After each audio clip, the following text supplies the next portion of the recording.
Welcome. I am Melissa Brannan, and you are here with Startup Prize. And today we have a very exciting webinar, our first for 2025. We're going to be bringing up Mark Newberg, who's going to tell you how all to kind of get that focus that you're going to want and need for 2025 and beyond. But first, before we do that, I would like to quickly thank all of our sponsors who really are the fuel in our engine and make Startup Prize a reality.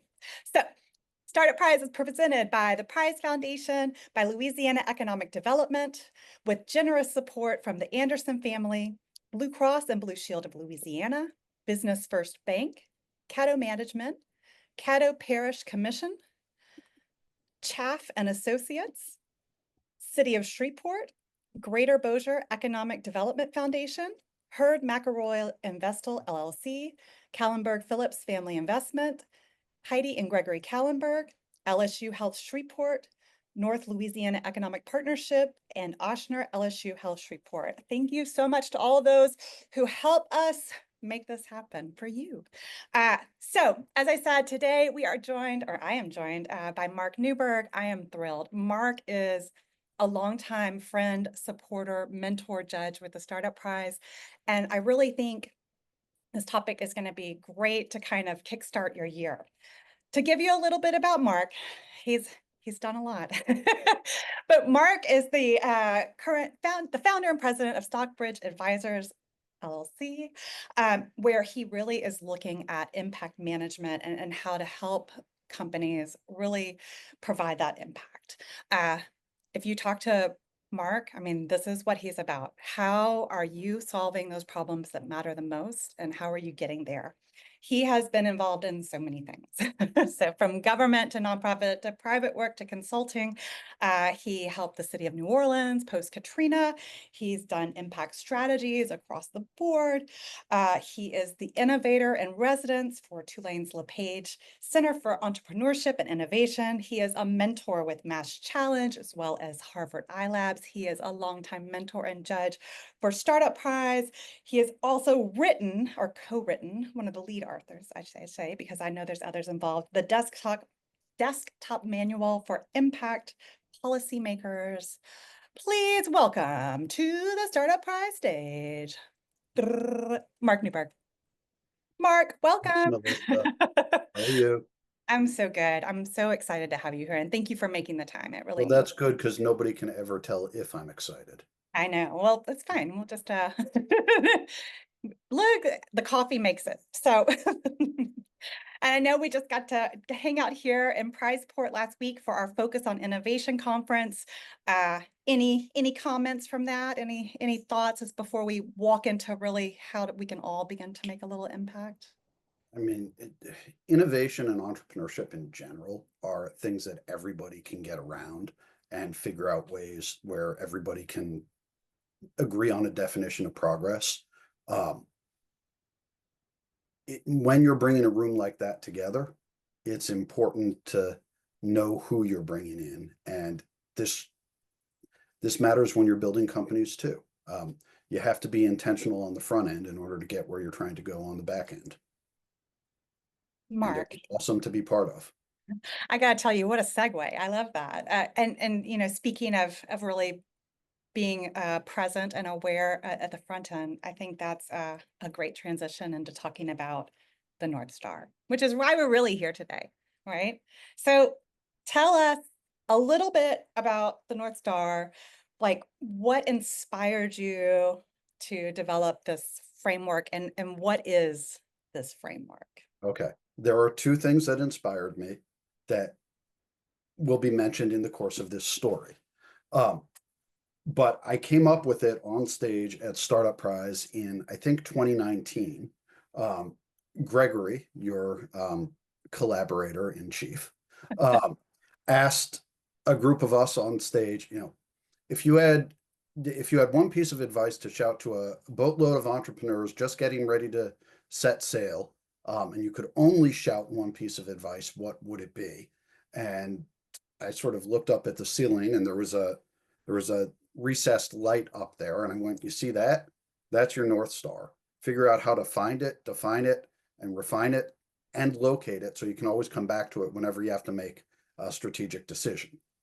That was just what came out of my mouth. And then Leah Winter asked me, have you written that down? Leah's waving. She knows this part of the story. And I said, yeah, I have it in my head. She said, well, I'm an engineer. I really work better with written examples. Why don't you write it down? And I said, damn it. And then I spent several hours translating what was in my head to one page on paper, and that became the basis of the North Star. And really, if I had thought it was going to become a thing, I would have named it something I could trademark, but oh well. Well, yeah, well, hindsight's 2020 and Yeah. et cetera, right? And so you asked what the North Star is. It's Mhm. basically the thing you do at the beginning that you come back to time and time again when you have to make strategic decisions for your company or for yourself. And it's three questions. You answer them in one sentence and one sentence only. What do you do? How do you do it? And why do you do it? Where why is the problem or problems you exist to solve. That's it. Yeah, it sounds really simple. Yeah. And then you try and do it and you realize um, you've been stuck in a format where we're all taught to just keep adding words and add more things that we do. Adding words is easy. Taking them out is hard because taking them out means you have to decide on the core of what you are and what you do. And when you are an entrepreneur and you want to think everything's an opportunity, you don't want to take things out. What if it precludes me from doing something? But this doesn't preclude you from doing something. This focuses you on the things that are worth doing for your company. Okay, I like that. It's like a way to really kind of hone in, right? Did you see the movie Up? You remember Up, the Yeah, of Pixar course. movie? Yeah, That right. the So balloon house. right. You remember the talking dog, please don't mess with my cat, squirrel. Yeah. Squirrel. Like I know that. if as entrepreneurs, never mind entrepreneurs or you know leaders of existing large established organizations, every opportunity is enticing. If you treat every opportunity like a squirrel and chase it, you're going to lose track of what it is that makes your business work or your enterprise thrive.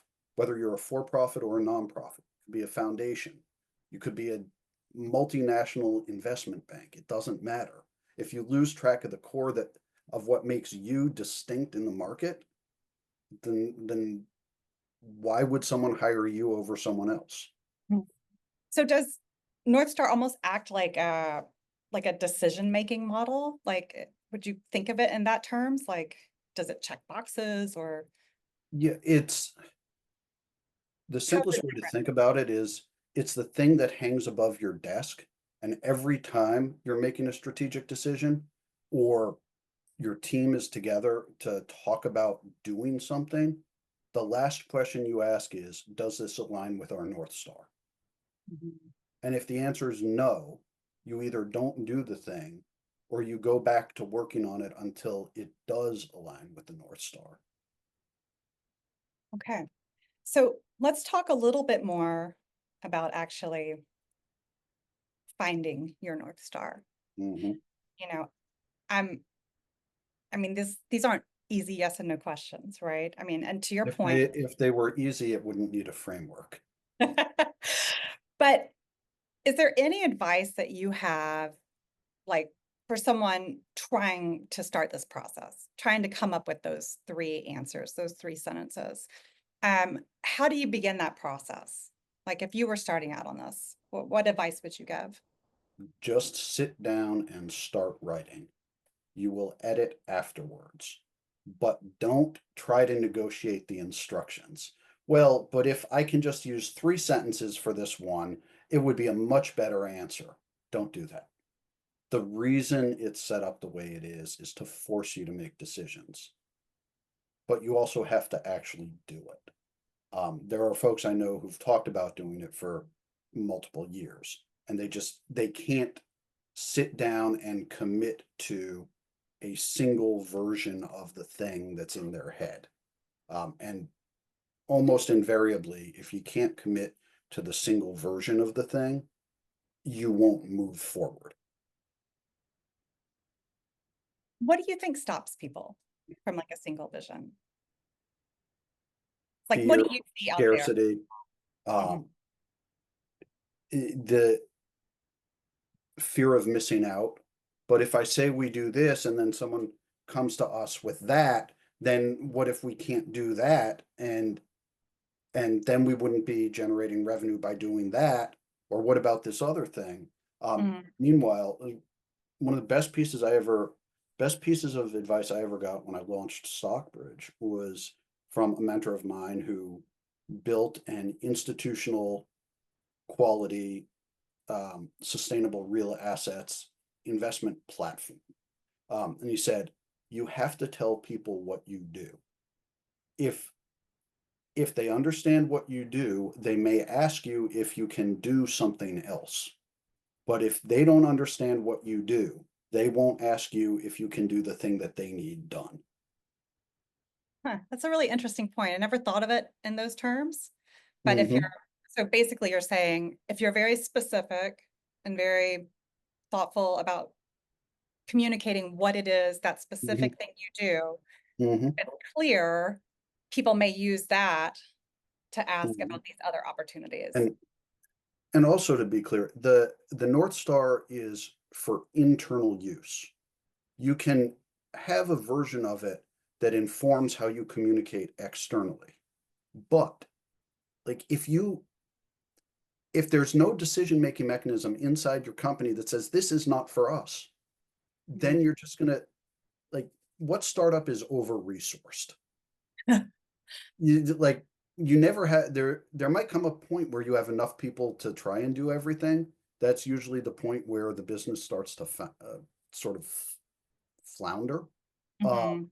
but um, at the beginning, you don't have the resources to tackle everything. Um, I see, Pavan, I see a question. Yeah, it does matter what order, what you do. Like if you can't say what you do or what you want to do, the other ones don't really matter all that much. And I put why at the end because so I come from the world of impact. We're always looking at the why. Why does this matter? But it's too easy to get stuck in the broad mission without ever getting concrete about what you're doing and how you're going about doing it. So kind of building off of Pavan's question, is it almost like the North Star is almost like your internal uh like mission, values, vision kind of for your company. Like it kind of is driving that ship internally where maybe like your mission, your values, your vision is more of an external like I mean, yes, but it's also dramatically condensed. Usually, I mean, think about it this way. Mhm. You run a business, you have a board, you get the board around a table for a quarterly board meeting. You're talking about a strategic decision. When was the last time a board member said, we need to pull up our mission, vision, and value statements to see if this thing we're considering aligns with our multiple pages of mission, vision, and values? Doesn't happen. Usually, what happens is you get several beautifully written paragraphs for each that sit in a folder somewhere and never get used again. This is designed to be operational. I like that. And it sounds like just because it's so concise, because you've boiled it down, very easy to access and very easy to use, right? Like it's not a Mhm. complex, it's just very direct. So So, I figured out a while ago that if you can make complicated things simple to do, you save time and you get better outcomes. Um, it turns out in the real world, there are no bonus points for how complicated a business plan you can create. It's sort of, this is a version of that. And it's another thing that I started thinking about when Leah was pitching or presenting in the finals of Startup Prize in 2019. Because what she did was create a really simple solution to a very complicated problem. And then nobody was asking, well, why isn't your solution more complicated? Yeah, that's true. I mean, when you can really distill something down to like that really to its essence, I don't think most people are looking for it to be Mhm. that And little. I should also say, by way of disclosure, I ended up as a mentor to Leah and then an advisor, and I'm also an investor. So not only did I learn, I benefited. I mean, it's definitely seems like it. Okay, so you got your North Star now, right? You've got these three guiding posts for making your decisions. How like how are you using these like in a decision? I mean, like how can you tell if your decisions are truly aligning with your North Star? And like is there a formal assessment or is this just like it's in the background? Are there specific, I don't know, like things that you're looking for or like metrics or challenges? I mean, what you're really looking for is in a few sentences, can you explain how the new thing, say you're looking at a new line of business, can you explain how it connects to your North Star? If you're trying, if you're speaking paragraphs to try and convince yourself and your team or your investors that this thing connects to your North Star, then it doesn't connect. You know you're trying too hard when you know you're trying too hard. The North Star tells you that you're trying too hard. I mean, this takes a lot of self-discipline, I would think, and Yes, being really but if honest. entrepreneurship were meant to be easy, it wouldn't be so hard to spell. Good Lord. But I mean, I think too, really being honest with yourself. Yeah. And please keep the questions coming.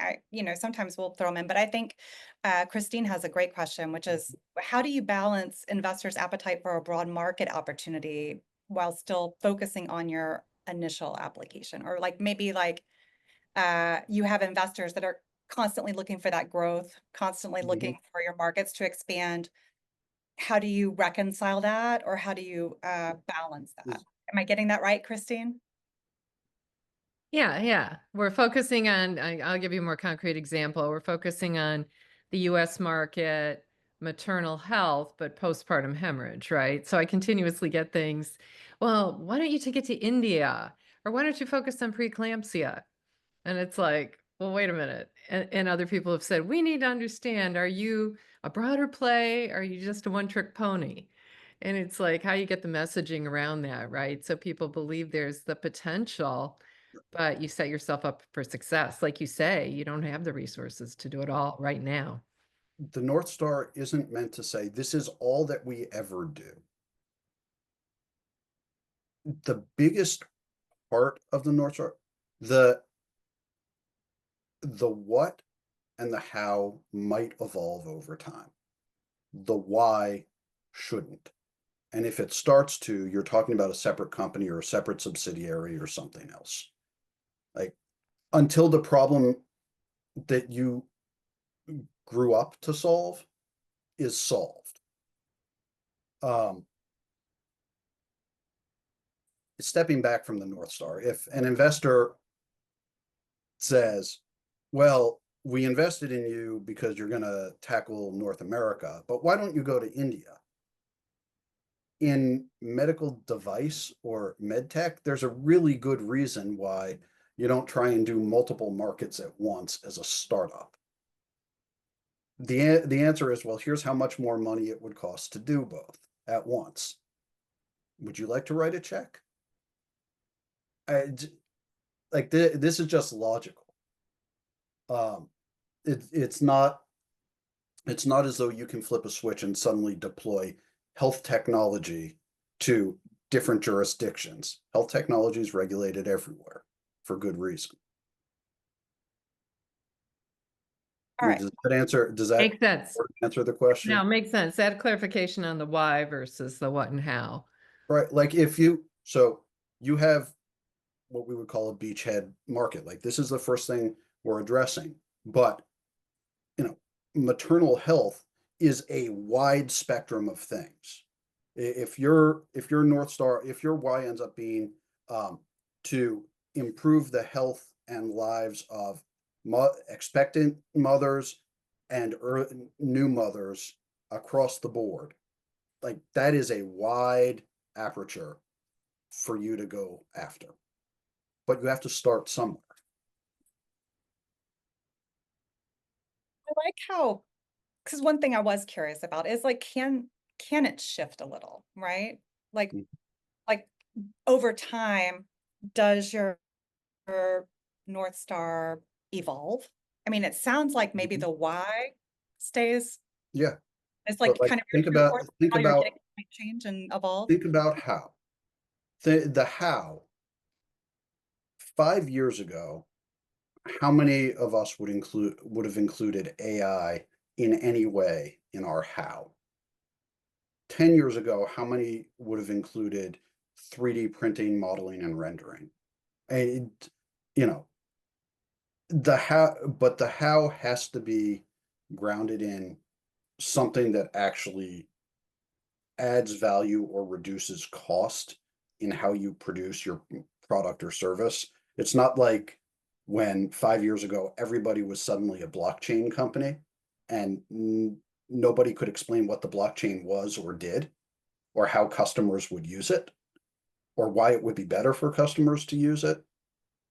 The how can adjust with technology. Um, the how can add localized production. It can do all sorts of things. But the how has to be in service of the why. If it's not, then are you just chasing the attention of venture capital? Are you changing how in order to get media attention? Does it help you achieve the why? Okay, I like that. So you you're leading your company, you've sat down, you've got your North Star, and you know where you want to go. Mhm.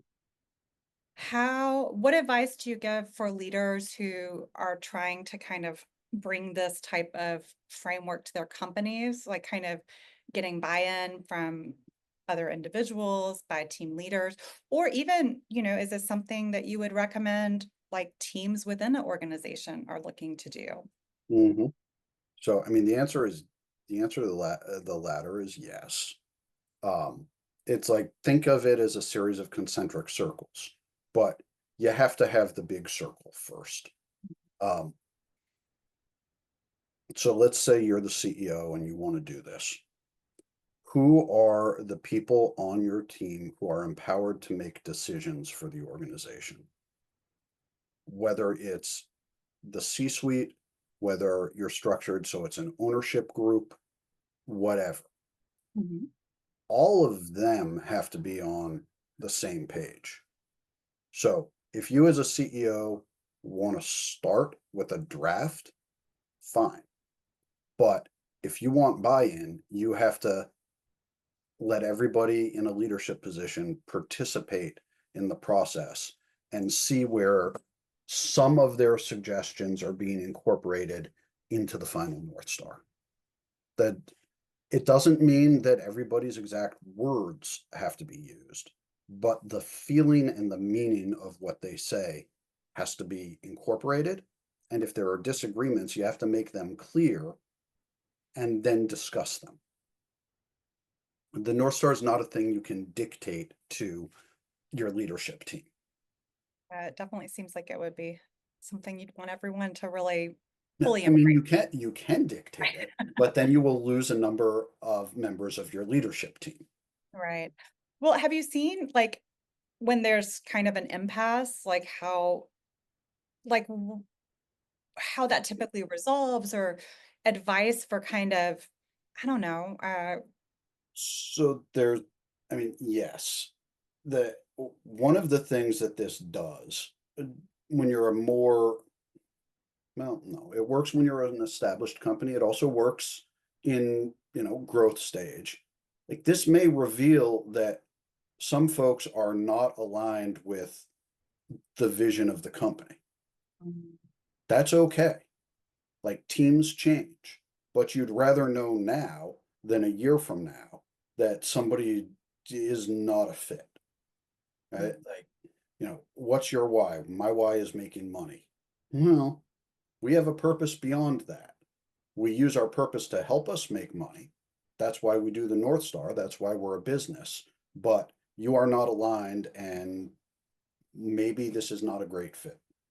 Mhm. On the other hand, if you're doing it and you're either struggling to get the team together, or you've done it and you've realized that you're drifting afterwards. So sometimes having an outside perspective is helpful in bringing teams together. It's something that I've done a lot. You have to have, it's got to be somebody who can understand what your business is and can sort of translate the words everybody's using and get you to the core of what it is you really are. But if you find yourself drifting, you call everybody back together and you do it again. You figure out why you're drifting and you reaffirm or revise the North Star. It's just like people are people. You can't get away from the fact that we're people. And, if you do something once every 5 years, we're probably going to forget about it. And if you've incentivized people to do one thing, but your North Star says another that's at odds with how they're incentivized, you can't be surprised that you're drifting. You have to understand basic management principles too. This is not a panacea. So I know you say like this is something you should be doing at the very beginning, right? Mhm. You should really be figuring this out. Maybe some of us have jumped the gun and had it in the back of our minds in some Mhm. ways. But let's say like you're an established company at this point. Yeah. What are those steps to kind of begin now? Like I would think it's not too late, right? I mean, it's never too late to Right. think about your priorities as a company and an organization and what's driving you. It's only too late after the company's dissolved. At that point, it's too late. So for those who are just getting started and maybe their business is a little further along, Sure. any ideas for making that space and kind of navigating things that maybe are happening currently in your company that don't, like, as you are going through this process, you see these things happening. So how, I'm not doing a good job of asking this question. Do you hear I- where I'm kind of heading? Yes. Thank you. You're Thank an you. Take over. existing company. Um, you've got real revenue. You're Whether you're growing or not.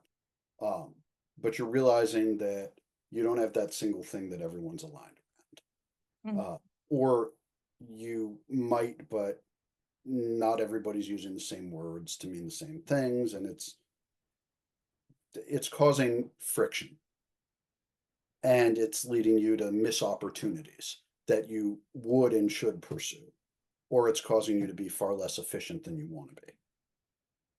Step one is, do you have a leadership team? If it's just you as the owner, then you can carve out, you know, a time over the course of a week to do this and update it, or just do it for the first time and then ask, are the things we're doing connected to our North Star? Um, if you do have a leadership team, figure out when your next leadership in person is.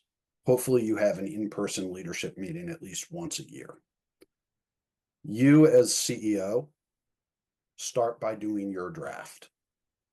Then once you've done your draft and you know roughly what it is, send the exercise, not your draft.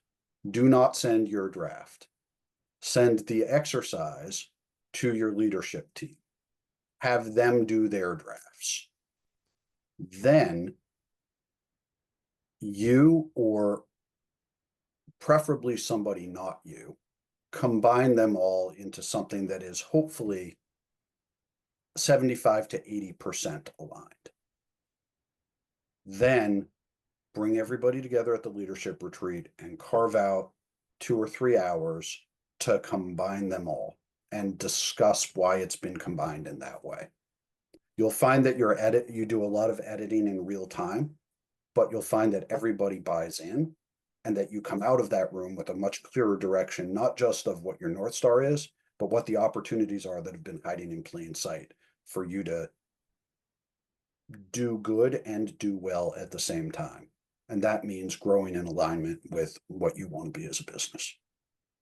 I love that, Mark. And I think it also, provides that space to really focus on something important that we don't always make the time, like for these types of discussions that are. Well, in part because we're like, admit it, we're all kind of skeptical of leadership retreats and conferences and the outcomes of them because the outcomes can't be tracked. And, when an entrepreneur says, I've been having great conversations with investors, what does that mean? When someone says that to me, I'm like, okay, who have you been talking to? What was their title at that thing? Oh, it was an analyst. That doesn't mean as much as if it's the general partner.